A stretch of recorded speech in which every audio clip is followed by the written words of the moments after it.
دا د سکولونو کې او کالجونو کې یو بد قسمت را پیښ شي. ځوانانو له دا ذهن راخ کړی چې دا دنیا په بیلنس نه ده پیدا، دی دنیا دی پیدایش کې عدل نه دی شوی، څوک زیات غریب دی څوک زیات مالدار دی. نو معلومیږي دا چې نعوذ بالله الله جل شانه نشته. داغه عدل تقاضا دا وه چې ټول یو شانتي پیدا. بلال رضی الله عنه دا ګیله نه وه کړې د رسول الله صلی الله علیه وسلم چې دومره غریبي ولې پیدا کړی، د پردي وطن د حبشي غلام ولې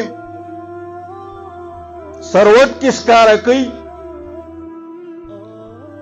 داغه په وینو باندې اور مړ کیږي، داغه په غوښو زو باندې اور مړ کیږي، خو هغه د احد کلمه، د واحد لا شریک کلمه، د الله د وجود او د توحید کلمه هغه د جبې نه قضا کوي، هغې کې وقفه نه راځي.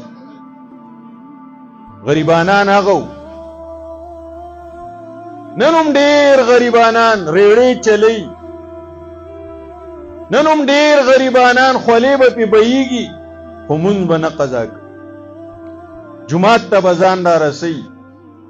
او دا بل صیب ښه تنخواه شته دی، ښه په سکول کې استاذ دی، ښه پروفیسر دی، ښه ډاکټر دی، خپی په بل اړولي او بل له ذهن دا رغوي چې اندازه دا ده چې نعوذ بالله خدای نشته.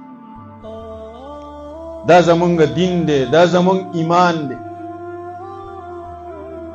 صحابه کرامو شان داو آیت راغلی دی او هغه آیت د صدقې دی او په هغې باندې عمل کول پکار دي او موږ سره سشته نه. دا ګیله نه کوي چې موږ غریبانان پیدا کړي یو، دا شبهه او سوال ورته وسوسه ورته نه راځي چې دې نه معلومیږي چې الله نشته. نعوذ بالله.